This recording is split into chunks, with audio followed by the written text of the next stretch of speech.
여러분 안녕하십니까? MBC가 추석을 맞아 여론조사를 실시했는데요. 윤석열 대통령 국정 운영에 대한 긍정평가가 26%로 현 정부 출범 이후 저희가 의뢰한 여론조사 중 가장 낮았습니다. 그런데 MBC 여론조사만 이런 게 아닙니다. 심지어 긍정평가가 20%에 불과한 조사 결과도 오늘 나왔는데 공통적인 건 모두 역대 최저치를 기록했다는 점입니다. 먼저 고재민 기자가 보도합니다. 윤석열 대통령이 대통령으로서 일을 잘하고 있다고 생각하는지 물었습니다. 잘하고 있다는 응답은 26%, 잘 못하고 있다는 68%로 나타났습니다. 구체적으로는 매우 잘하고 있다 7%, 잘하는 편이다 18%, 잘 못하는 편이다 22%, 매우 잘못하고 있다가 46%로 가장 많았습니다. 연령별로 보면 70대 이상에서만 긍정평가가 52%로 부정평가보다 높았고 40대 이하에서는 긍정평가가 모두 10%대에 불과했습니다. 지역별로는 모든 지역에서 부정평가가 긍정평가보다 많았는데 지지층이 두터운 대구 경북에서도 긍정평가는 38%에 그쳤습니다. 올해 국정운영평가의 추이를 살펴보면 긍정평가는 30%대에서 등락하다 이번 조사에서 처음으로 20%대로 떨어졌습니다. 같은 날 한국갤럽에서 발표한 여론조사에서도 긍정평가는 20%, 역대 최저치였습니다. 남은 약 2년 8개월간의 임기 동안 윤 대통령이 국정 운영을 잘할지 기대감도 낮아진 것으로 조사됐습니다. 긍정적 전망 31%, 부정적 전망 64%로 지난해 조사와 비교하면 긍정적 전망이 11%포인트 줄었습니다. 집권 여당인 국민의힘의 정당 지지율도 MBC 조사에서 33%, 한국갤럽 조사에서 28%로 모두 정부 출범 이후 최저치로 나타났습니다. 국민의힘에 이어 더불어민주당 지지율은 30%로 함께 정부 출범 이후 최저치를 기록했는데 조국혁신당은 11%로 역대 가장 높았고 개혁신당 4%, 진보당 1% 순이었습니다. 다음 대선 주자로 누가 가장 낫느냐는 질문에는 이재명 더불어민주당 대표가 응답자의 29%, 한동훈 국민의힘 대표가 18%로 나타났습니다. 홍준표 대구시장 6%, 오세훈 서울시장과 조국혁신당 대표가 각각 5%, 이준석 개혁신당 의원과 안철수 국민의힘 의원이 각각 3%, 김동연 경기도지사 2% 순으로 뒤를 이었습니다. 한국갤럽의 자체 조사는 지난 10일부터 12일까지 사흘 동안 전국에서 1,002명을 대상으로 실시됐습니다. MBC 뉴스 고재민입니다. 윤석열 대통령이 그동안 거부권을 행사한 핵심 법안들에 대한 의견도 물었습니다. 그중에선 김건희 여사 특검법에 찬성한다는 응답이 가장 높게 나타났습니다. 제3자 추천 최상병 특검법 역시 찬성 응답이 60%를 넘었습니다. 이어서 김지인 기자입니다.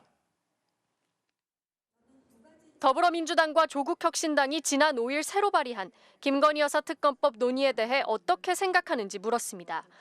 도이치모터스 주가 조작 의혹과 명품백 수수 의혹 등을 포함해 지난 총선 당시 김 여사가 여당의 공천 과정에 개입했다는 의혹이 추가된 특검법입니다. 찬성한다는 62%, 반대한다는 30%였습니다. 70대 이상을 제외한 모든 연령층에서 찬성 응답이 더 높았는데 특히 40대와 50대에서 찬성이 각각 77%, 75%를 차지했습니다. 대법원장이 특검을 추천하는 방식을 담아 더불어민주당이 네 번째 발의한 최상병 특검법을 두고는 사망 원인 규명, 부실 사고 조사 등을 위해서라도 특검에 찬성한다는 응답이 61%로 높게 나타났습니다. 반면 반대한다는 응답은 25%로 집계됐습니다. 모든 지역에서 찬성 응답이 더 높았지만 대구 경북에서는 찬성 50%, 반대 38%로 반대가 비교적 높게 나타났습니다. 윤석열 대통령의 거부권 행사로 국회 재표결을 앞둔 방송사법에 대해선 방송의 독립성 강화, 정치적 중립성을 위해 방송법 개정에 찬성한다는 응답이 53%로 반대한다는 응답 25%보다 높았습니다. 윤 대통령은 지금까지 21개 법안에 대해 거부권을 행사했는데 대통령의 권한 남용이라는 응답은 59%, 대통령의 정당한 권한 사용이라는 응답은 32%로 집계됐습니다. 일본 사도강산 유네스코 세계문화유산 등재, 후쿠시마 오염수 방류 문제 등을 두고 민주당이 친일 외교라고 비판한 것과 관련해서는 공감한다는 응답이 60%, 공감하지 않는다가 34%였습니다. 이번 조사는 MBC가 코리아 리서치에 의뢰해 지난 11일과 12일 이틀간 전화 면접으로 전국 만 18살 이상 1,002명에게 물었고 응답률은 11.6%, 신뢰 수준 95%에 표본 오차는 플러스 마이너스 3.1%포인트입니다. MBC 뉴스 김지인입니다. 어제 나온 김건희 여사가 연루 의혹을 받는 도이치모터스 주가 조작 사건 2심 판결문을 살펴보면 김 여사의 이름이 87번 등장합니다. 1심보다 2배 이상 늘어난 건데 김 여사가 증권사 직원과 통화한 녹취록들이 새롭게 들어간 영향이 있는데요. 이게 어떤 의미인지 먼저 김상훈 기자가 보도합니다. 항소심 판결문에 김건희 여사는 87번 나옵니다. 1심 37번보다 2배 넘게 늘었습니다. 김 여사의 모친인 최은순 씨도 33번 나옵니다. 항소심도 김 여사 계좌 3개와 최 씨 계좌 1개가 주가 조작에 동원됐다고 판단했습니다. 이 가운데 하나가 대신증권 계좌입니다. 지난 2010년 11월 1일 주가 조작 총괄 책임자인 주포가 동료에게 3,300에 8만 개 때려달라 문자를 보냅니다. 문자가 오고 간 뒤 7초 만에 김건희 여사 대신증권 계좌에서 8만 주가 3,300원에 나옵니다. 2억 6천여만 원어치입니다. 녹취록을 보면 이 거래 직후 대신증권 직원이 방금 도이치모터스 8만 주 다 매도됐다고 하자 김 여사가 알겠습니다고 답합니다. 같은 해 10월 28일에도 증권사 직원이 10만 주 냈고 그거 누가 가져가네요라고 하자 김 여사는 체결됐죠라고 합니다. 또 김 여사가 그럼 얼마 남은 거죠라고 하자 직원이 이제 8만 개 남은 거죠라고 했고 김 여사는 아니 나머지 금액이 어떻게 되냐고요라고 되묻습니다. 재판부는 이에 대해 김건희 여사가 거래 결과와 금액을 사후적으로 확인하거나 증권사 담당자가 김 여사에게 사후 보고를 하고 있을 뿐이고 권 전 회장 주장대로 김 여사가 맡긴 증권사 직원이 자신의 판단으로 주식 거래를 하는 내용이라고 보이지 않는다고 했습니다. 관건은 김 여사가 주가 조작 사실을 알고 있었느냐는 겁니다. 검찰은 재판 중에 해당 녹취록 등을 근거로 권 전 회장과 김 여사 사이에 의사 연락이 있었다는 증거로 작용할 수 있다고 했습니다. 하지만 직접적으로 연락이 오간 증거는 법정에서 제시하지 않았습니다.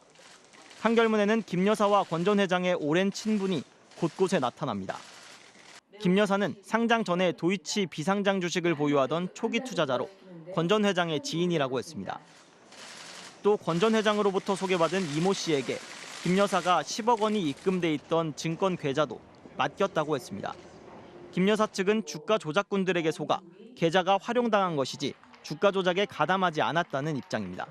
MBC 뉴스 김상훈입니다. 도이치모터스 주가 조작 일당에게 돈을 댄 소위 쩐주 손모 씨가 어제 방조 혐의로 유죄를 받았죠. 김 여사 계좌도 주가 조작 일당들이 이용했는데요. 둘 다 도이치모터스 주식 수십억 원어치를 샀는데 김 여사와 손 씨는 뭐가 같고 뭐가 다른 걸까요? 윤상문 기자입니다. 전주 손모 씨는 큰손 투자자였습니다. 판결문에는 2010년 8월부터 2012년 9월까지 도이치모터스 주식 75억 원어치를 매수했다고 나옵니다. 다만 큰 이익을 보진 못한 것으로 보입니다. 검찰은 손 씨가 오히려 1억여 원 손실을 본 것으로 계산했습니다. 김건희 여사도 도이치모터스 주식을 대량 매수했습니다. 검찰 공소장에 나온 김 여사 계좌의 매수 금액은 40억여 원에 이르는 것으로 알려졌습니다. 검찰은 1심 재판부에 제출한 의견서에서 김 여사가 2년여간 13억 원의 매매 차익을 얻었다고 했습니다. 김 여사와 손 씨 모두 주식을 대량 매수했지만 이득은 달랐던 겁니다. 검찰 관계자는 주식은 누군가 큰 이득을 얻었다면 다른 사람한테는 그만큼 손해로 바뀐 거니까 주가 조작 사건에서 이득 금액은 양형에 당연히 고려한다고 했습니다. 주식 거래 방식도 다릅니다. 재판부는 손 씨가 직접 도이치모터스 주식을 거래했다고 봤습니다. 거래 전후로 주가 조작 세력과 연락도 주고받았습니다. 주가 조작 주포가 손 씨에게 형님이 도이치 주가를 조금만 잡아달라고 했습니다. 반면 김 여사의 경우 주가 조작 일당이 주식 계좌 일부를 운용했습니다. 재판부는 김 여사가 주가 조작 사실을 알았는지는 판단하지 않았습니다. 김 여사가 주가 조작 일당과 연락한 직접 증거도 지금까지 재판과 수사 과정에서 드러나지 않았습니다. 다만 김 여사와 증권사 직원이 통화한 녹취록을 보면 김 여사가 체결됐죠라고 묻는 등 주식 거래 과정을 알고 있는 듯한 정황은 있습니다. 대통령실은 수사와 재판 과정에서 김 여사와 주가 조작 관련 연락을 주고받았다고 진술한 사람은 단 한 명도 없다는 입장입니다. 검찰이 어떤 증거를 쥐고 있냐에 따라 김 여사의 처분 방향이 달라질 것으로 보입니다. MBC 뉴스 윤상문입니다. 이렇게 김건희 여사를 둘러싼 사법 리스크가 커지는 가운데 김 여사는 윤석열 대통령과 함께 추석 인사 영상에 등장했습니다. 행복한 민생을 위해 더 열심히 하겠다며 의료진에게 감사의 말을 전한 윤 대통령은 영상을 공개한 직후 다른 행사장에서는 의료계를 겨냥해 반개혁, 카르텔이라며 강도 높게 비난했습니다. 구승은 기자입니다. 명품백 논란으로 지난 설 인사 영상에선 보이지 않았던 김건희 여사. 윤 대통령과 함께 추석 인사를 전했습니다. 대한민국의 더 큰 도약과 풍요롭고 행복한 민생을 위해 더 열심히 일하겠습니다. 국민 한 분 한 분의 삶을 더 따뜻하게 보듬기 위해 마음과 노력을 다하겠습니다. 이번엔 특별히 추석 연휴에도 일하는 의료진에 대한 감사의 말을 더했습니다. 그리고 응급실을 지키고 계신 의료진 여러분께 깊이 감사드립니다. 영상은 검찰 수심위원회가 김 여사에 대해 불기소를 권고하고 이틀 뒤인 지난 8일에 촬영됐습니다. 영상 공개 직후 열린 국민통합위원회 행사. 윤 대통령은 또다시 반개혁이란 단어를 꺼냈습니다. 자유주의 체제를 파괴하려는 세력과 시도로부터 우리의 체제를 굳건히 지켜야 한다며 이런 세력까지 용납하는 건 통합이 아니라고 말했습니다. 그러면서 반개혁 저항에도 물러서지 않고 연금, 의료, 교육, 노동의 4대 개혁을 강력하게 추진하고 있다고 강조했습니다. 반개혁 저항이 계속되고 있습니다. 공동의 이익을 지키기 위해 카르텔들이 서로 손을 잡고 개혁에 나서는 길을 가로막기도 합니다. 의대 증원에 반발하는 의사들을 겨냥한 말로 해석되는데 추석 인사에서는 현장을 지키는 의사들을 칭찬하면서도 다른 의사들은 반개혁 세력으로 몰아붙여 갈라치기에 나선 걸로도 보입니다. 윤 대통령은 추석 연휴 동안 의료, 안전, 안보 점검을 위해 관련 현장을 방문할 예정입니다. 김 여사도 봉사활동에 나설 계획인데 역대 최저치를 기록한 대통령 국정 지지율이 반등할지는 미지수입니다. MBC 뉴스 구승은입니다. 대통령실 용산 이전 과정에서 무자격 업체들이 대거 동원됐고 법을 무시한 채 공사를 강행한 사실이 어제 감사 결과에서 드러났죠. 그런데 그중에서도 최근 제기된 대통령 관저의 드레스룸, 사우나 증축 의혹 관련해선 더 심각한 불법이 있었던 사실이 확인됐습니다. 조재영 기자의 단독 보도입니다. 감사원의 감사가 진행 중이던 지난달 한 언론을 통해 관저 불법 증축 공사 의혹이 불거졌습니다. 관저 2층에 45제곱미터 소형 아파트 한 채 규모의 증축 공사가 단 일주일 만에 급하게 진행됐는데 공간의 용도는 드레스룸과 사우나였고 서울도 아닌 제주도의 한 영세업체가 공사를 진행했다는 거였습니다. 국민 눈높이에 가까이 가겠다더니 몰래 구중궁궐을 지은 거냐는 비판에도 대통령실은 국가 안보 때문에 사실관계를 확인해 줄 수 없다고 함구했습니다. 역대 정부에서도 대통령 비서실과 관저에 대한 공사 내역을 밝힌 사실은 없는 걸로 알고 있습니다. 시설 말하고 거기에는 사우나와 드레스룸이 그렇게 중요 시설입니까? 적이라든가 불순 세력들에게 그 정보가 누설됐을 경우에는 비서실장도 적극 엄호에 나섰습니다. 한남동 관저의 수준은 아마도 전 세계를 통틀어서 가장 검소한 수준의 그런 대통령 관저라고 저는. 감사원은 드레스룸과 사우나 증축 사실을 몰랐을까? 감사 보고서 어디에도 어떤 시설이었는지 설명이 없지만 감사원은 해당 시설을 짓는 과정에서 불법이 있었다는 걸 파악하고 있었습니다. 공사 착수일은 5월 15일. 그런데 대통령 비서실 공사 감독자는 공사가 이미 시작된 뒤에야 설계 도면에 증축 공간이 그려져 있는 걸 알게 됩니다. 21g은 실내 인테리어 업체라 증축 공사를 할 수 있는 종합건설업 면허가 없었습니다. 감독자가 이를 지적하자 21g 직원은 제주도에 있는 면허 있는 업체에 연락합니다.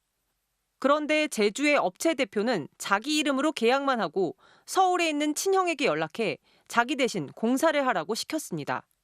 문제는 그 친형의 업체 역시 증축 공사를 할 수 없는 무자격 업체였던 겁니다.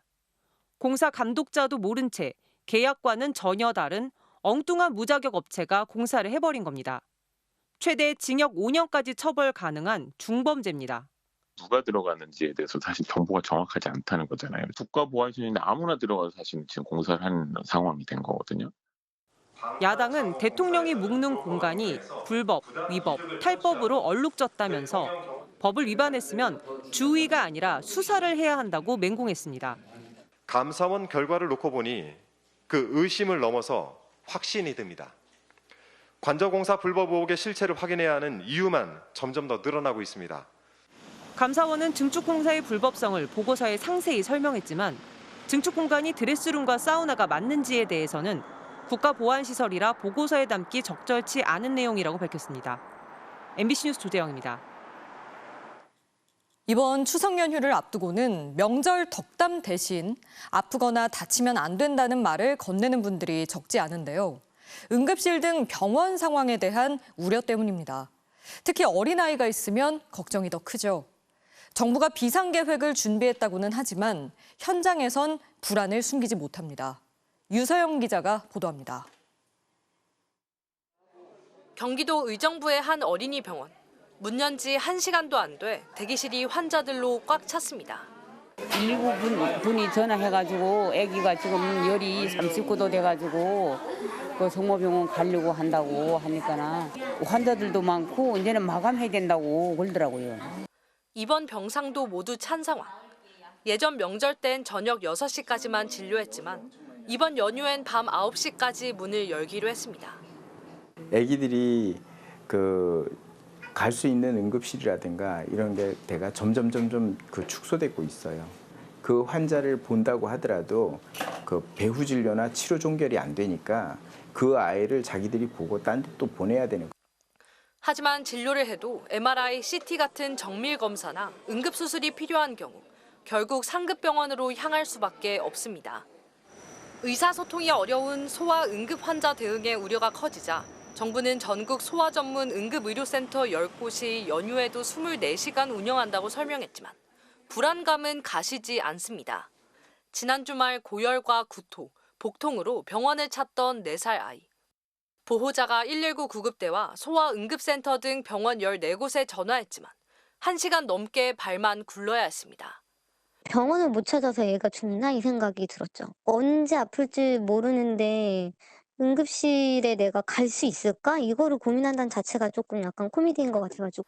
결국 장이 한쪽으로 말려 들어가는 장 중첩을 진단받은 건 42km 떨어진 대학병원이었습니다. 정부는 연휴 기간 포털 검색이나 지도 앱, 129 또는 119 전화를 통해 근처 문 연 의료기관을 찾을 수 있다고 강조합니다. 그러나 문을 열어도 치료할 의사가 부족할 거란 우려는 여전합니다. 대한응급의학의사회는 이번 연휴 응급진료를 못 받는 환자가 하루 평균 10,000명에 달할 걸로 전망했습니다. MBC 뉴스 유서영입니다.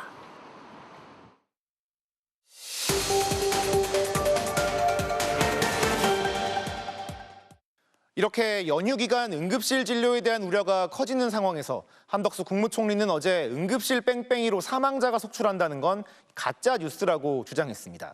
맞는 얘기인지 팩트체크 알고 보니에서 확인해봤습니다. 어제 국회 대정부 질문, 응급실 뺑뺑이 사망에 대한 질문을 받자 한덕수 국무총리는 과장됐다고 반박했습니다. 지금 응급실 뺑뺑이로 인한 사망사고 사례도 잇따르고 있죠. 알고 계시죠?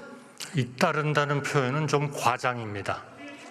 현장에서 비판이 터져나오자 한 총리는 죽어나간다는 건 가짜뉴스라고 목소리를 높였습니다. 그거는 가짜뉴스입니다. 가짜뉴스예요. 죽어나가요? 어디에 죽어나갑니까? 최선을 다하고 있습니다. 그것은 의사 선생님과 간호사들을 모욕하는 겁니다. 계속되는 야당 의원들의 반발에도 한 총리는 사실을 말하는 것이라며 물러서지 않았습니다. 네, 저는 국민들에게 사실을 말씀드리고 있는 겁니다. 최근 2달간 언론 보도를 통해 확인되는 응급실 뺑뺑이 사망사고 사례를 찾아봤습니다. 지난 7월 18일 전북 익산에서 교통사고로 발목이 절단된 70대 운전자가 병원 4곳을 돌다 1시간 반 만에 숨졌고, 지난달에는 충남 천안에서 온열 질환으로 쓰러진 여성이 병원 19곳에서 거절당하는 사이 심정지가 와서 사망했습니다. 이틀 전에도 경기도 파주의 생후 4개월 된 영아가 병원 11곳을 돌다가 숨지는 등 7월 이후 기사만 찾아봐도 최소 6건의 사례가 확인됩니다. 이 뺑뺑이 횟수가 정확히 파악되지 않았거나 또 언론에 공개되지 않은 사례까지 감안하면 실제 피해 사례는 더 많을 것으로 추정됩니다. 심지어 한 총리가 가짜뉴스라고 주장한 어제도 안타까운 소식이 전해졌습니다. 교정에서 쓰러진 채 발견된 뒤 불과 100m 앞 응급실에서 이송을 거부당한 조선대 학생이 일주일 만에 숨을 거뒀습니다. 정부는 응급 환자 사망에는 다양한 변수가 있어 응급실 뺑뺑이 때문에 숨졌는지는 확인하기 어렵다고 설명합니다. 하지만 정작 한 총리도 의료대란 초기인 지난 4월에는 제때 응급실로 이송되지 못해 숨지는 안타까운 일이 있었다고 말했습니다. 지난 며칠 사이에도 응급 환자가 제때 치료 가능한 병원으로 이송되지 못해 돌아가시는 안타까운 일이 있었습니다. 이후 의료대란이 더 악화되며 응급실 찾기가 더욱 어려워졌다는 점에서 한 총리의 가짜뉴스 발언이 가짜뉴스에 더 가까워 보입니다. 알고 보니 이준범입니다. 내일이면 닷새간의 추석 연휴가 시작됩니다. 이미 오늘부터 귀성길에 오르거나 국내로 또 해외로 여행을 떠나는 분들 많을 텐데요. 저희가 기차역과 공항 2곳을 연결해서 현재 상황 전해드리도록 하겠습니다. 먼저 서울역 연결해 봅니다. 송구민 기자, 서울역은 벌써 많이 붐비는 것 같네요. 예, 퇴근 시간이 지나면서 귀성길에 오른 시민들이 점점 더 많이 보였습니다. 오늘 열차 하행선 기준 예매율이 93%에 달합니다. 사실상 매진에 가깝죠. 오랜만에 가족들 만나러 가는 길 두 손 무겁게 가시는 분들이 많았습니다. 시민들 몇 분 직접 만나봤습니다. 가면 여러 동생이 있습니다. 가서 게임도 하고 바다에서 좀 놀자고 가족 이제 형제들한테 다 만나자 반가워 너무너무 이렇게 만나기는 힘든데 그래도 부모님 오랜만에 만나 뵙고 아기 잘하는 걸 옆에서 잘 못 보시는데 오랜만에 보여드릴 수 있어서 좋을 것 같아요. 네. 예, 아직 기차표 못 구하신 분들은 예매 상황을 계속 확인하셔야겠습니다. 코레일은 귀성길에 오른 시민들을 위해 연휴 동안 매일 평소보다 34만 개의 좌석을 더 공급하기로 했습니다. 열차 운행도 평소보다 105% 수준 700여 차례로 횟수를 늘렸습니다. 네, 차로 이동하는 분들도 많을 텐데 고속도로 상황은 어떤가요? 네, 이미 오후부터 정체 구간이 늘기 시작했는데 오후 6시 이후로는 귀성과 퇴근이 겹치면서 주요 고속도로 일부 구간에선 차들이 거의 속도를 내지 못하고 있습니다. 그나마 버스를 이용하면 전용 차로를 탈 수 있어서 정체가 좀 덜 하겠죠. 취재진이 조금 전 서울 강남 고속터미널에서 시민들을 만나봤습니다. 내려가서 산소도 가야 되고 할 일이 많아요. 지금부터 벌써 설레고 있습니다. 며칠 전부터 마음의 준비를 단단히 하고 내려가고 있습니다. 서울 올라오고 추석 때 내려가는 건 처음이어서 되게 뭔가 다른 느낌인 것 같아요. 고등학교 친구들 보기로 해서 그게 제일 기대되는 것 같습니다. 예, 국토교통부는 연휴 기간 3,695만 명, 하루 평균 616만 명이 이동하고 이 중 88%는 승용차를 이용할 걸로 전망했는데요. 귀성은 추석 전날인 16일 월요일에, 귀경은 연휴 마지막 날인 18일 수요일 오후에 가장 많이 몰릴 것으로 예상됩니다. 지금까지 서울역에서 전해드렸습니다. 네, 이번 연휴가 직장인들은 휴가를 내면 9일까지 쉴 수 있는 긴 연휴라 해외로도 많이 가실 텐데요. 이번에는 인천국제공항 가보겠습니다. 송재영 기자, 출국장에도 사람들이 많죠? 네, 그렇습니다. 제가 하루 종일 이곳에서 취재를 했는데요. 정말 사람들의 발길 종일 끊이지 않았습니다. 제 옆으로 전광판 보이실 텐데요. 비행편이 빼곡하게 나와 있습니다. 항공사별로 탑승 수속을 밟으려는 여행객들 보이실 거고요. 맞은편으로도 짐을 붙이려는 여행객들 눈에 띕니다. 16년지기 친구들의 첫 해외여행부터 4살짜리 아기와 함께하는 가족여행까지 저마다의 여행 계획 참 다양했는데요. 직접 들어보겠습니다. 방콕으로 가요. 돈을 좀 모아서 일정을 맞춰가지고 좀 어디 갈까 고민을 했는데 방콕이 제일 나은 것 같아가지고 일단 안전하게 잘 다녀오고 싸우지 말기로. 베트남 다낭 가려고 하고 있고요. 수영도 하고요. 그다음에 뭐 좀 덥기는 하지만 여러 군데 돌아다니면서 가족들과 좋은 시간 가지려고 하고 있습니다. 2번째 여행인데 뭐 잘 같이 다녀가지고요. 지금 오늘도 기대를 하고 있습니다. 수영하고 싶어요. 네, 이번 추석 연휴 기간 동안 인천국제공사는 120만 명이 방문할 것으로 내다봤습니다. 그렇다면 하루 평균 20만 명이 방문한다는 뜻인데요. 특히 연휴 마지막 날인 다음 주 수요일에는 21만 3천 명이 방문할 것으로 예측됐습니다. 이렇게 된다면 추석 연휴 기간 역대 최고치를 기록하게 되는 건데요. 이건 일본과 동남아 등 비교적 가까운 노선에 대한 선호가 증가했기 때문입니다. 공사 측은 혼잡도를 낮추기 위해서 출국장을 확대할 방침입니다. 하지만 주차장 혼잡할 수 있으니까요. 가급적이면 대중교통 이용하시는 게 좋겠습니다. 지금까지 인천공항에서 전해드렸습니다. 네, 먼 길 이동하는 분들이 많은 만큼 날씨도 궁금하실 텐데요. 연휴 날씨 기상센터 연결해 알아보겠습니다. 최아리 캐스터 전해주시죠. 네, 추석인데 날씨는 여름이라 해도 과언이 아닙니다. 귀성길 현재 서울의 비 상황부터 보시면 서울은 비가 잠시 소강 상태를 보이고 있고요. 경기 군포 등지에 세차한 비가 내리고 있습니다. 오늘은 서울의 낮 최고 기온이 28도로 폭염이 주춤했습니다. 그러나 내일 낮에는 30도, 다음 주 월요일과 추석 당일에는 32도까지 치솟아 무려 평년 기온은 5도나 웃도는 여름 날씨를 보이겠고요. 특히 추석 당일 아침 서울에는 이례적인 열대 현상까지 나타나겠습니다. 비나 소나기는 모레까지 자주 내릴 전망입니다. 내일 아침까지 수도권과 강원도에 시간당 최대 50mm의 강한 비가 내릴 수 있겠고요. 모레는 전국적으로 소나기가 오는 가운데 제주와 경상권 해안에는 최고 80mm의 많은 비가 내리겠습니다. 추석 하루 전날에는 남부지방과 제주를 중심으로 비가 오겠지만 추석 당일에는 날이 점차 갤 것으로 보이는데요. 한과의 보름달은 구름 사이로 볼 수 있을 전망입니다. 한편 13호 태풍 버빙카는 다음 주 월요일쯤 중국 상하이 남동쪽에 상륙한 뒤 소멸할 것으로 보입니다. 그렇지만 이 태풍이 남기고 간 뜨거운 수증기 때문에 우리나라에 폭염을 더 부추길 것으로 보이고요. 우리 바다에도 영향을 주겠습니다. 내일부터 짙은 보라색으로 표시가 된 제주와 남해상을 중심으로 최대 5m의 거센 파도가 일 것으로 보여 조심하셔야겠습니다. 지금까지 기상센터였습니다. 류희림 방송통신심의위원장의 청부 민원 의혹과 관련해 경찰이 제보자 색출을 위한 수사에만 속도를 내고 있다는 보도 여러 차례 전해드렸는데요.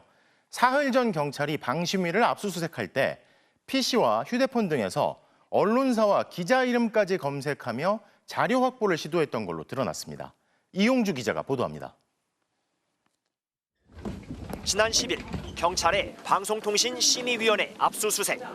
서울 목동의 방심위 13층 사무실과 18층 노조 사무실, 서초동 사무소, 피의자로 전환된 직원 3명의 자택 등 8곳에서 동시다발적으로 진행됐습니다. 투입된 경찰은 40여 명, 아침 7시부터 오후 6시까지 온종일 이어졌습니다. 당일 경찰이 제시한 압수수색 영장입니다. 방심위 직원의 각종 서류와 컴퓨터, 휴대전화 통화 내역, 문자 메시지 등을 압수할 물건으로 적어놓았습니다. 경찰은 일부 컴퓨터, 하드디스크를 통째로 복사하는 등 방대한 분량의 자료를 가져간 것으로 전해졌습니다. 압수 대상에는 기자나 언론사 관련 정보도 포함됐습니다. 컴퓨터와 휴대전화의 자료를 골라내면서 청부 민원 의혹을 보도한 MBC 등 6개 언론사 명과 소속 기자 이름으로 검색했던 겁니다. 이렇게 저인 방식으로 샅샅이 뒤지는 일이 있었나요? 언론인들에 대한 사찰의 수준이라고 생각합니다. 정상적인 언론 보도를 할 수도 없는 상황으로 이어진다고 생각합니다. 일부 수사관들은 영장에 없는 자료를 가져가려다 항의를 받고 돌려줬던 걸로 알려졌습니다. 피의자의 자택 PC에서 혐의와 무관한 자료를 꺼내는가 하면 피의자도 아닌 참고인의 수첩까지 확보하려 했던 겁니다. 방심위 직원 압수수색에 대한 오늘 국회 현안 질의에 류희림 위원장 등 핵심 관계자들은 대거 불참했습니다. 위원장 오후 휴가예요. 감사실장 휴가예요. 국제협력단장 휴가예요. 사무총장 오늘 하필 휴가예요. 어떻게 위원장이 국장급에게 책임을 돌리고 국회에 안 나옵니까? 국회 과방위는 류 위원장 청부 민원 진상규명을 위한 청문회를 오는 30일 열기로 했습니다. MBC 뉴스 이용주입니다. 김형석 독립기념관장이 자신의 임명 관련 자료를 국회에 내지 않으려고 법률 자문까지 받았다는 소식 전해드렸는데요. MBC가 그 답변서를 입수했는데 김 관장의 기대와는 달랐던 걸까요? 국회에 자료 안 내면 형사처벌받는다는 내용이 포함됐지만 여전히 자료 제출은 않고 있습니다. 이덕영 기자입니다. 친일 뉴라이트 인사로 지목되는 김형석 씨. 이런 사람이 독립기념관장에 임명됐다면 그 과정에 문제가 있었을 거란 추정이 뒤따랐습니다. 그래서 국회는 김 관장을 선임한 임원추천위원회의 명단과 회의로 심사표 등을 제출하라고 요구했습니다. 하지만 김형석 관장은 자신을 뽑은 사람들이 누구인지 알지 못하게 이름을 지워서 냈습니다. 개인정보보호법에 따라서 이거는 공개해서는 안 된다고 하면 우리는 안 할 겁니다. 그래도 괜찮을지 독립기념관의 돈으로 법무법인의 법률 자문까지 의뢰했습니다. 국회가 요구하면 자료 공개를 해야 하는 건지, 임추위 위원들이 누구인지 감추면 안 되는지, 자료를 내라는 국회 요구를 거부하면 어떻게 되는지 등을 물었던 겁니다. 일주일 만에 돌아온 법률 자문 결과는 그러면 처벌받는다는 것이었습니다. MBC가 입수한 법무법인의 답변서. 국회가 요구하면 개인정보보호법 위반 소지가 있어도 자료를 내야 한다고 알려줬습니다. 임추위 위원들의 명단도 국회 증언감정법이 개인정보보호법에 앞서기 때문에 동의 없이 공개를 강제할 수 있다고 했습니다.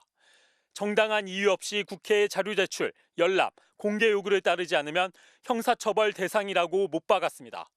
김형석 관장도 이 답변서를 확인했습니다. 그런데도 독립기념관 측은 자료 제출을 거부하고 있습니다. 법률 자문 내용을 무시해버리고 자의적으로 해석을 해서 지금도 여전히 자료를 미제출하고 있습니다. 이거는 저희 국회를 무시하는 거고요. 김형석 관장이 직접 이를 지시한 걸로 알려졌습니다. 독립기념관 측은 자료 공개가 헌법상 기본권 침해에 해당한다는 이유를 들어 김형석 관장의 임명과 관련한 의혹에 답하지 않고 있습니다. MBC 뉴스 이덕영입니다. 딥페이크 성범죄의 심각성이 드러나면서 동료 지인뿐 아니라 가족, 친척까지 표적이 되고 있다는 호소가 잇따랐는데요. 실제로 사촌동생 사진으로까지 성범죄물을 만든 이가 구속됐습니다. 김지성 기자의 단독 보도입니다. 20대 여성 이모 씨는 지난 4일 딥페이크 피해 사실이 확인됐다며 경찰에 연락해달라는 문자를 받았습니다.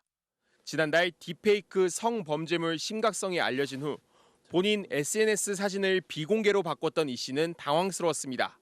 별로 막내가 없던 남자 지인이나 동창들이나 안 친한 사람들은 죄다 이제 프로필 못 보게 다 차단하고 인스타그램도 다 정리하고 못 보게끔 그렇게 했는데 그런데 경찰에서 확인한 가해자 30대 남성 김모 씨는 다름 아닌 사촌 오빠였습니다. 평소에 취미생활 꼭 가져봐라, 좋은 영향이 많은 것 같다, 멋지다, 응원한다는 말도 주고받을 정도로 친하게 지내던 사이였습니다. 가족끼리 종종 여행도 갈 정도로 왕래도 많았습니다. 친척 동생들이랑도 잘 놀러 다니고 하니까 친절하고 속이 깊다고 느껴졌고 할머니도 엄청 잘 챙기고 전혀 이런 거를 저는 예상을 전혀 못했어요. 김 씨는 사촌 동생과 SNS에서 비공개 사진도 볼 수 있는 이른바 친구 사이로 지내면서 여기서 얻은 사진으로 딥페이크 성범죄물을 만들었습니다. 얼떨떨하고 믿기지도 않고 배신감이 크고 소름 끼치고 엄마는 그 얘기 듣고 처음에는 못 믿다가 대학병원 응급실 갔다가 입원까지 하시고 했는데 경찰이 지난달 딥페이크 집중 대응 TF를 가동한 뒤 가족이나 친척을 대상으로 한 가해자가 처음으로 확인된 겁니다. 친족성 폭력 같은 경우에는 친척들, 가족들이 피해자를 비난하는 경우가 많거든요. 우리 가족 간에 분란이 일어났다 이런 식으로 이런 주변의 태도와 인식이 바뀌는 게 제일 중요하죠. 김 씨는 사촌 동생은 물론 미성년자까지 포함해 아는 여성 24명의 얼굴 사진으로 딥페이크 성범죄물 128개를 만들었습니다. 더 많은 성착취물을 수집하기 위해 텔레그램의 교환 방도 만들어 아동과 청소년 성착취물 9천여 개를 수집했습니다. 경찰은 김 씨를 구속해 어제 검찰로 넘겼습니다. 경찰은 현재 전국에서 500여 건이 넘는 딥페이크 성폭력 사건을 수사 중이며 올해에만 300여 명이 검거됐습니다.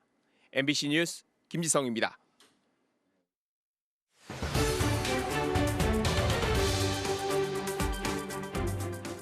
살인 영상에 무기 거래까지 이루어지며 무법천지가 된 텔레그램 실태 어제 전해드렸죠.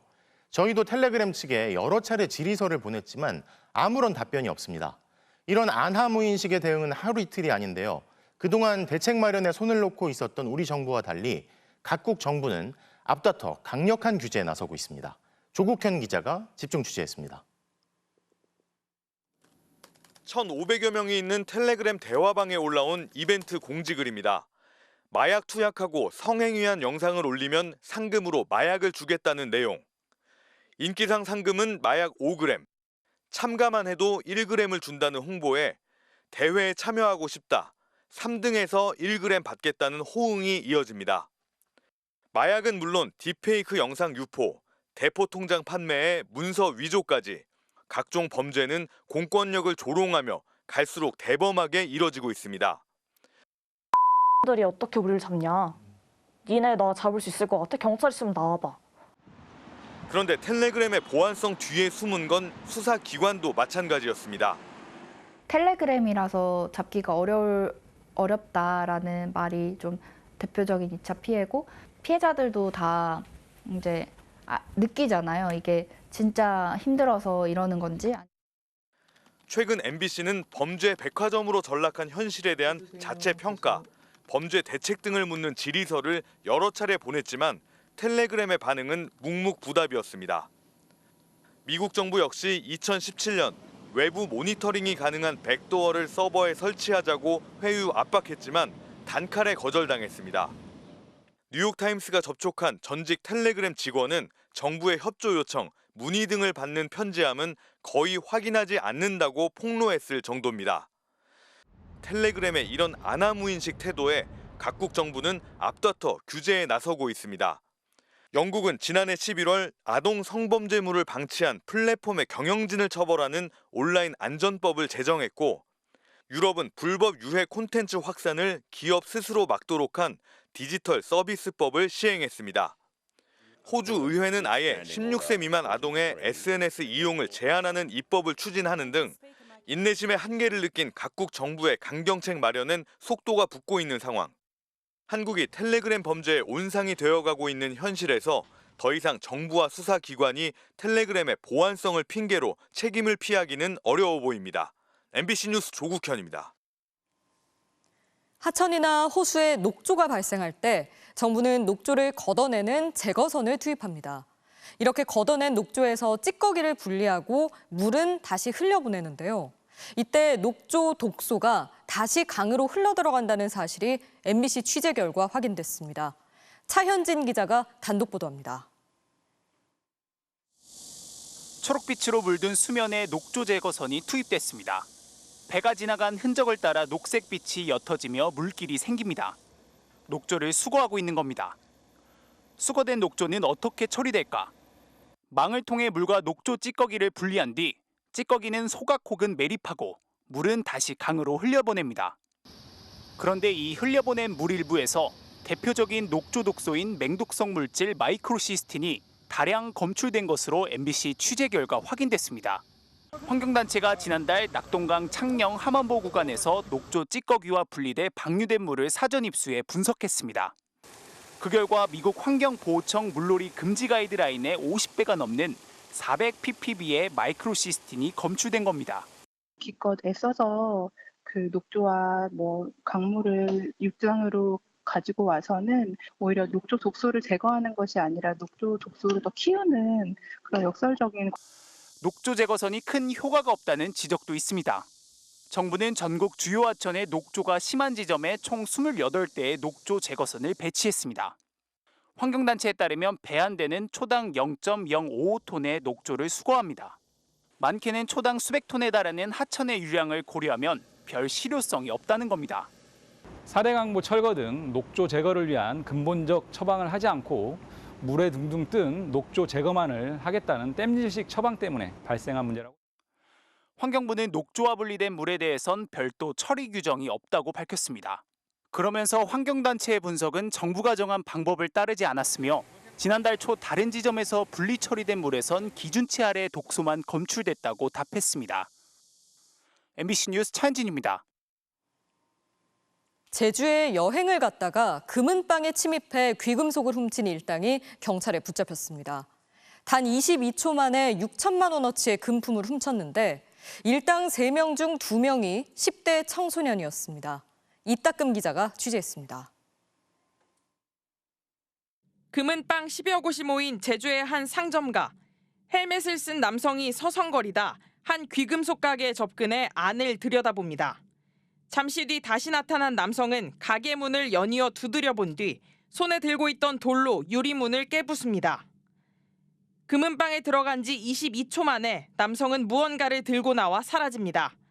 오늘 새벽 2시 10분쯤 헬멧을 쓴 남성을 포함한 일당 3명이 제주시의 한 금은방에서 순금과 팔찌 등 귀금속 6천만 원어치를 훔쳤습니다. 출근해가지고 문 열는데 앞집에 그 사람이 이제 이런 그 사건이 있었다 이렇게 해가지고 난 저도 잘 몰랐죠. 아침에 나오니까. 그런데 마음이 좀 불안하더라고요. 22초 만에 귀금속 6천만 원어치를 훔친 남성은 10대 청소년이었습니다. 또 다른 10대가 오토바이를 타고 헬멧을 쓴 남성을 범행 현장에 태워줬고 20대 일당은 주변 모텔에서 연락을 주고받았습니다. 범행을 마친 이들은 모텔로 달아나 숨어있다 2시간 반 만에 경찰에 붙잡혔습니다.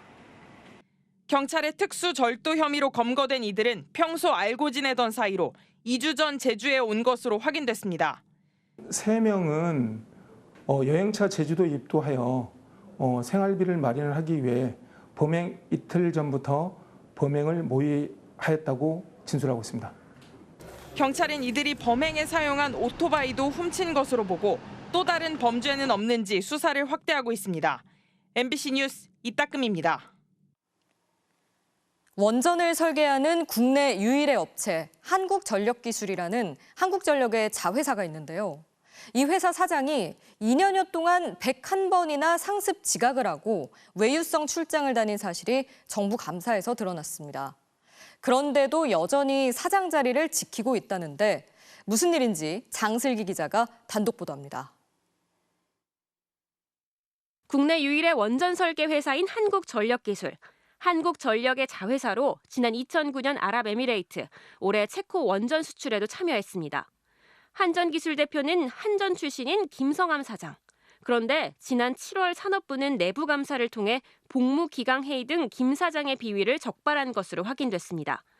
김 사장은 경북 김천의 본사와 서울 사무실을 오가며 근무했는데 2022년 1월부터 올해 4월까지 서울로 출근하는 날 무려 101차례에 걸쳐 상습 지각을 했다는 겁니다. 28개월 가운데 23개월은 월 160시간의 최소 근무 시간도 채우지 못했습니다. 추석 연휴를 앞둔 오늘 오전 서울 사무실을 찾아가 봤습니다. 출근 시간이 한참 지났는데 김 사장은 보이질 않습니다.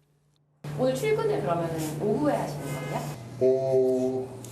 지금 확인을 해봐야 되는데 그거. 김 사장의 비위 행위는 이뿐만이 아닙니다. 원전 사업과 관련한 해외 출장 당시 아랍에미레이트에서는 사막 투어를, 인도네시아에선 사파리 체험을 다닌 것으로 확인됐습니다.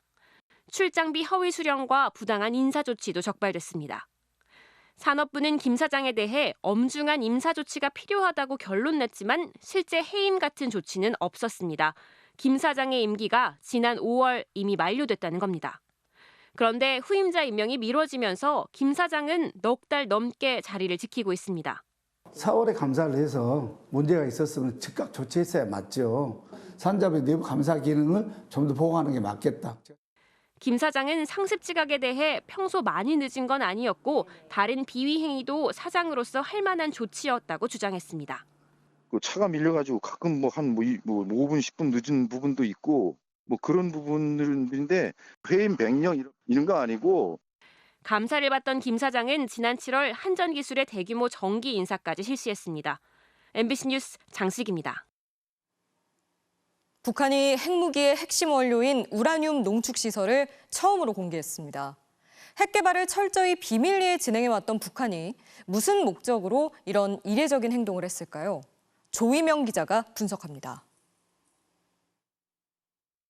북한 매체들이 오늘 김정은 북한 노동당 총비서가 우라늄 농축 시설을 둘러보는 사진을 전격 공개했습니다. 사진 속 빼곡하게 늘어선 원통은 원심 분리기, 1000대 이상의 원심 분리기를 통해 우라늄을 정제해 핵무기화하는 시설로 보입니다. 북한 핵개발 총책으로 불리는 홍승무 일부 부장의 모습도 함께 포착됐습니다.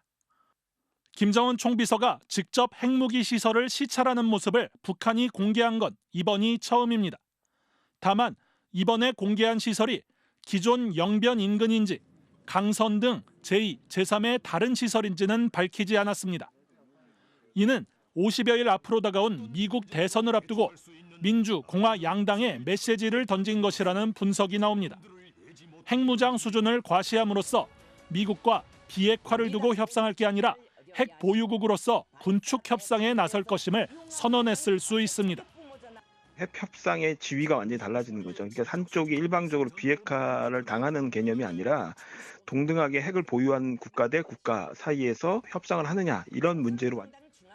북한이 10월 노동당 창건 기념일을 앞두고 2017년 이후 중단했던 7차 핵실험을 감행할 가능성이 있다는 관측도 나옵니다. 대통령실 고위 관계자는 북한의 의도 등을 파악 중이며 한미 정보 당국이 모든 가능성을 염두에 두고 추적하고 있다고 밝혔습니다. MBC 뉴스 조희명입니다.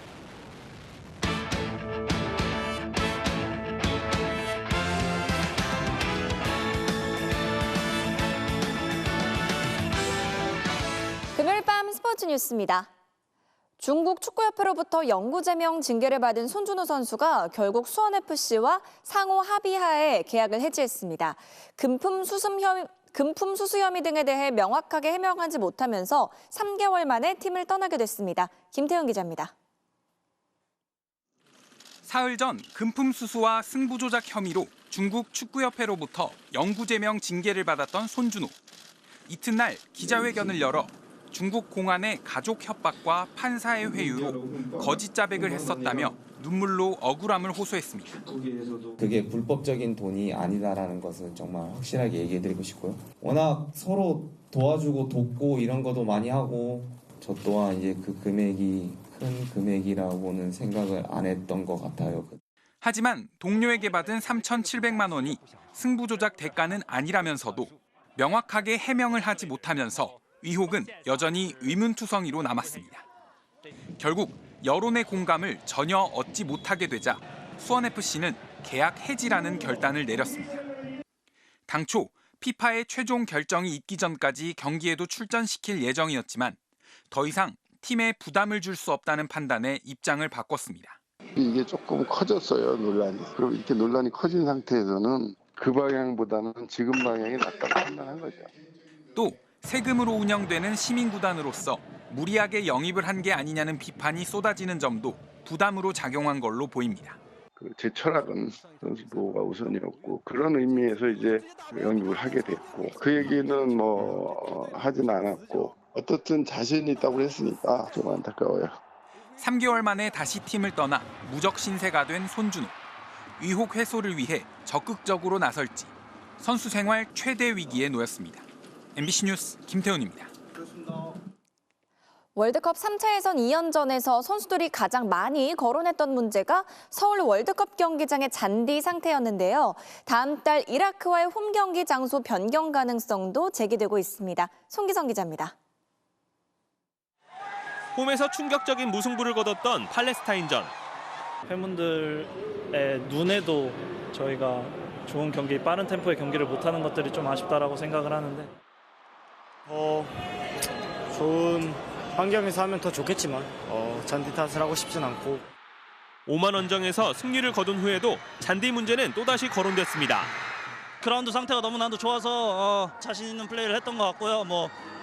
이런 것들이 계속 홈 경기장에서 계속 개선됐으면 좋겠습니다. 1차전 때 군데군데 새로 심은 잔디로 인해 마치 누더기처럼 보였던 서울 월드컵 경기장. 당시 감독관은 잔디 상태의 개선을 요구하는 보고서를 아시아 축구연맹에 보냈고 선수들의 공개적인 불만이 잇따르자 축구협회는 다음 달 15일 이라크와의 홈 경기 장소를 바꾸는 방안도 고려하고 있습니다. 다음 달 이라크전은 홈구장을 변경하거나 서울 월드컵 경기장 잔디를 현격하게 개선하는 부분 투트랙으로 면밀히 진행하고 있습니다. 하지만 고온다습한 날씨가 계속되면서 경기장 관리 주체인 서울시설관리공단도 잔디 관리에 애를 먹고 있고 축구협회도 경기장 규모와 숙소 문제 때문에 대체 구장을 찾기 쉽지 않습니다. 게다가 다음 주말엔 그라운드 위까지 관객석이 설치되는 대형 콘서트표가 매진돼 일부 축구 팬들이 서울시에 콘서트를 취소해달라는 민원까지 제기하는 등 A매치와 FC서울 홈 경기가 열리는 서울 월드컵 경기장 잔디에 대한 논란은 계속될 전망입니다. MBC 뉴스 송기성입니다. 파리올림픽에서 기적의 드라마를 쓴 국가대표 선수들에 대한 시상식이 열렸는데요. 남녀 MVP로 뽑힌 양궁의 김우진, 임시현 선수가 각각 3천만 원의 포상금을 받았습니다. 금요일 밤 스포츠 뉴스였습니다.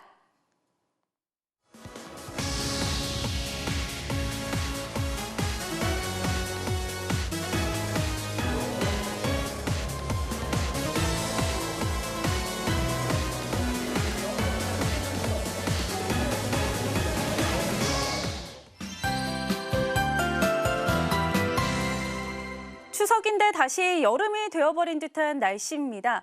서울은 저녁이 되면서 비가 잠시 소강 상태를 보이고 먹구름이 끼어있는 모습입니다. 그렇지만 연휴 초반 내내 잦은 비나 소나기가 계속될 것으로 보입니다. 특히 내일 아침까지 수도권과 강원 내륙에 시간당 최대 50mm의 강한 비가 오겠고요. 일요일인 모레는 전국적으로 소나기가 오는 가운데 경상권 해안과 제주도에서 최고 80mm의 많은 비가 내리겠습니다. 비가 그친 뒤에는 늦더위의 기세가 더 강해질 것으로 보입니다. 다음 주 초반에는 서울의 낮 최고 기온이 32도까지 치솟겠습니다. 추석 당일에는 이례적인 열대야 현상도 나타나겠고요. 한가위 보름달은 구름 사이로 볼 수 있을 전망입니다. 연휴 마지막 날에도 더위는 계속되겠습니다. 한편 13호 태풍 버빙카는 다음 주 월요일쯤 중국 상하이 남동쪽에 상륙한 뒤 소멸할 것으로 보입니다. 그러나 이 태풍이 남기고 간 수증기가 우리나라에 유입이 되면서 폭염을 더 부추기겠습니다. 내일 아침 대부분 지방에 짙은 안개가 낄 것으로 보입니다. 아침 최저 기온은 서울이 25도로 대부분 열대야가 나타나겠고요. 낮 최고 기온은 서울 30도, 대구가 35도까지 올라 뜨겁겠습니다. 날씨였습니다. 청와대가 있는데도 용산에 가겠다며 생긴 일과 주가 조작 사건의 쩐주가 유죄 판결을 받은 일, 디올백 사건을 맡았던 권익위 간부의 죽음 한 달여 만에 자살 예방 얘기가 나왔다는 일까지 대통령이 아니라 대통령 부인의 이름이 등장하는 뉴스가 연일 쏟아집니다. 응급실은 비상입니다. 추석에 더 안전하게 이동하시고 건강 유의하시길 바랍니다. 금요일 뉴스데스크 마칩니다. 시청해주신 여러분 고맙습니다.